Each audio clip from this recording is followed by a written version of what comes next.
Here's another example. If the field's of the right dimensions. In North Texas, where I live, they are playing 11-a-side at u12 on big fields. Okay? Still trying to evoke that change. They're in a 30-year habit, and they're having a hard time breaking their tradition because of the mentality, well, we've always done it that way. It doesn't necessarily mean that it was right. Okay? But I went out, had a friend of mine, one of my former college players actually, who's living in the area and coaching an under-12 team. And he said, Sam, come out and run a training session. We want to work on corner kicks, work on set plays for an afternoon. Perfect, fantastic. I show up, it's a boys team, and I'm with the boys, and I get them all in before we begin training, and I say, okay, you guys give me some ideas as to what could we do when we're attacking on a corner kick. So this was a tactics test quiz for the kids. Before I went into teaching them a whole bunch of things, I needed to know, well, what did they comprehend? Because if I'm trying to teach them things that they don't comprehend, it's just not going to click for them. Well, they start talking about this, that, and the other. And one of the things that they said is, we can make runs to the back post and balls can come in there. Oh, that's a great idea. They talked about the near post, they talked about short corners, they talked about really getting behind on the blind side of the defense by making far post runs. Perfect. Here's what I want you to do. Go over to the right flank, right-footed kickers. Send the two guys who have the best kicking skills, best long pass skills over there. Put a whole bunch of balls over there. Send me a goalkeeper. Send me 3 runners over here at the far side of the penalty area to make runs into the far post. Right? Then we'll add in defenders later on. So we set all of this up. After about 8 or 10 attempts, I said, okay, boys, here's what we're going to do. Penalty spot near post.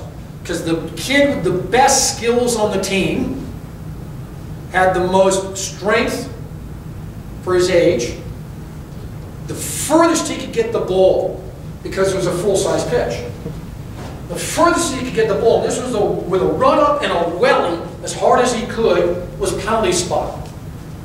And that was a little bit of a scud missile. We weren't quite sure where it was going to land. All right? So it wasn't an accurate long pass.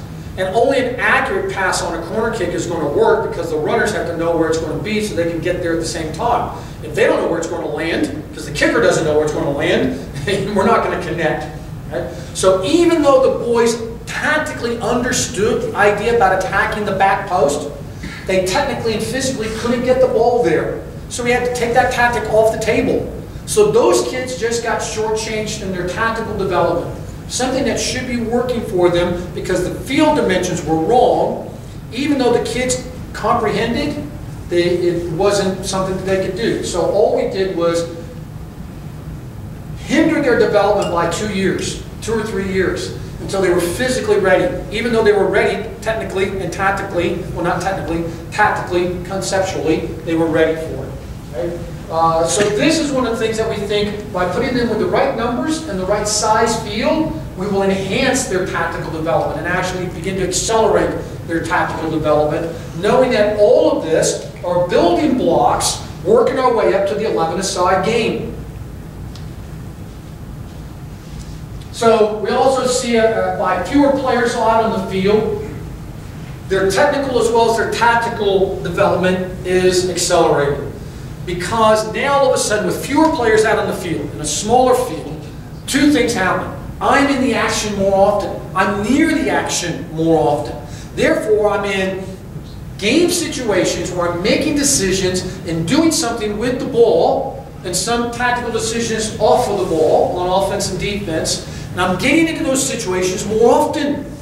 When the field's too big and there's too many players, I don't get into those situations with enough repetition to really impact my development. By having fewer players on a smaller field, I get into those various game situations. Out of the flanks, center part of the field, defensive third, midfield third, attacking and defending. I get into all those various situations more frequently.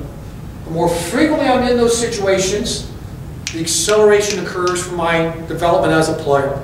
Because I'm beginning to recognize those situations, and I'm beginning to understand them and how to deal with them a little bit better. Okay? And they're in a manageable environment for me. The number of players out on the field, which impacts my decision making, is more manageable for me.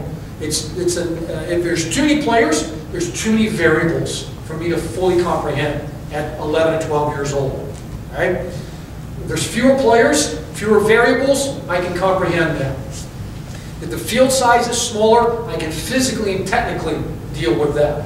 Because one of the things that we talk about is that every player, no matter their age, no matter their level of play, I don't care if you're Cristiano Ronaldo or an under-6 player in Logan, Utah, you have a technical, tactical radius. And by the way, I'm here to say, being in the over 50 age group for my local league, your technical, tactical radius shrinks as you get older. Okay? It was small when you were little. You got older, it got bigger. You were in your 20s, it was at its maximum, maybe 35, and then it begins to shrink again. Okay? And the technical, tactical radius is, I can only, when I have the ball, I can only tactically impact what I can technically execute. I can only pull off the tactics that I have the ball skills to do. If I see my teammate on the opposite flank making an open run, she's behind the defense, we're in, it only counts if I can ping a ball 50 yards. If I can't ping a ball 50 yards, it doesn't matter that she's making the best run out on the field on the opposite flank. I can't choose that option. I have to choose option B or option C. Right? Once I get to an age where I can begin to see more than one option out on the field. Right? So that's impacted by their technical, tactical radius. Well, if I'm playing on the right size field, I can begin to choose maybe that switching of the point of attack, hitting the far post ball, whatever it might be, if it all makes sense. So here's some of the ideas of some of the things that we want to train at this age group. We want to get a lot more into feints with the ball. Here's the difference between a feint and a fake.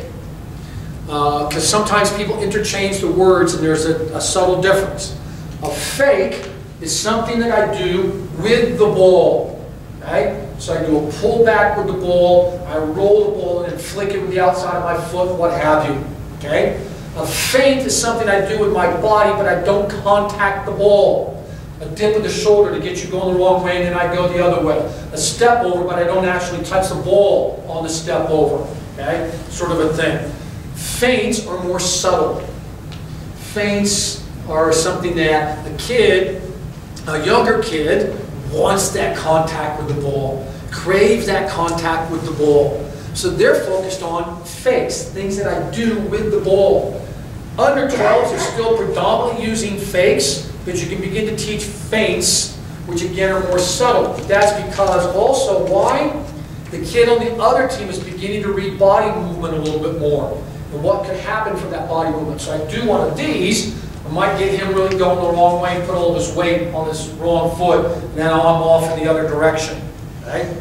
So this is why we're introducing feints, okay, on top of the ball at this age group. Receiving, ground, bouncing, and air balls with different body parts. Okay?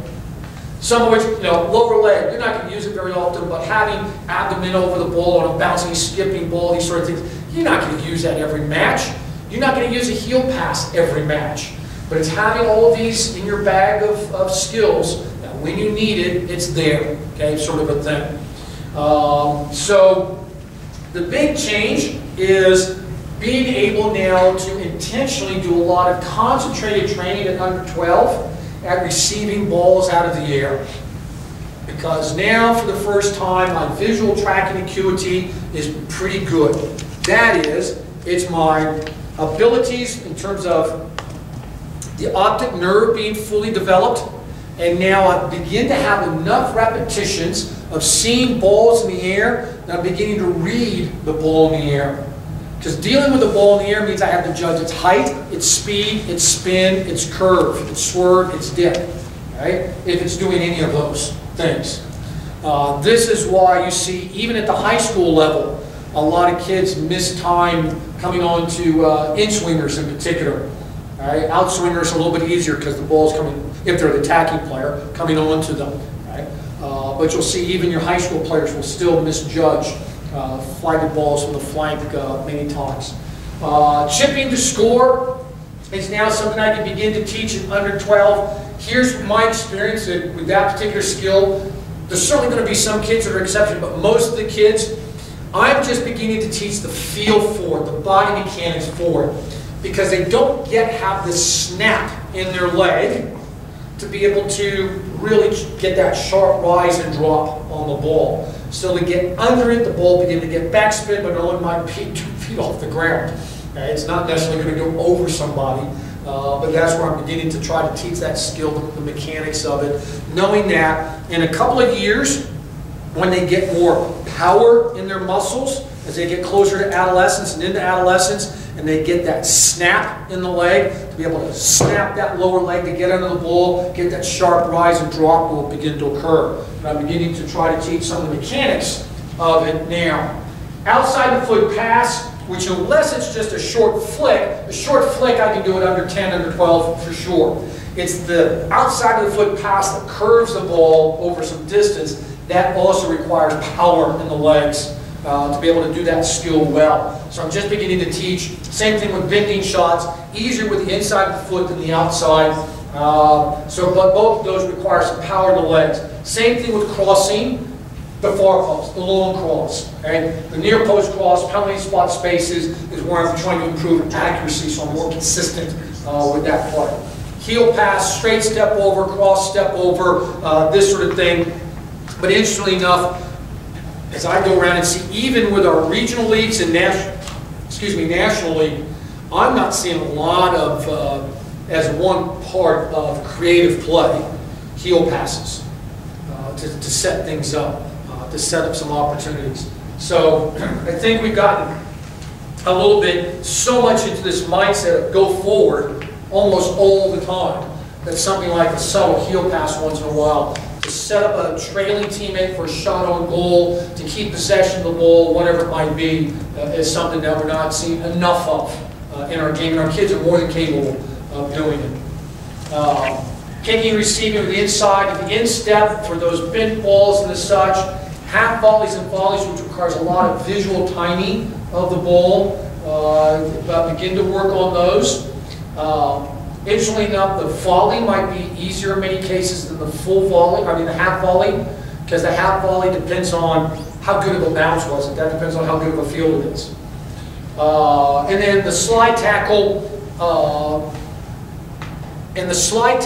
like all of our rest of our tackles, the slide tackle in particular, in order to avoid injury both to the person making the tackle and the person being tackled, has to be taught correctly. And our kids are doing it, but not enough coaches are teaching them how to do it. The kids are just doing it, and lots of times it's wrong, and there's a chance to injure themselves or to injure the person that they're tackling. But here's the other piece that I see in all of our tackling. Too much of our tackling is just for dispossession. It's not to get possession of the ball. It's just to dispossess the opponent. I want kids to make a slide tackle, just as an example, that hooks on top of the ball. So I pop up with the ball, not just kick it away, sort of a thing. And the same thing with my other tackles. I want to come up in possession of the ball.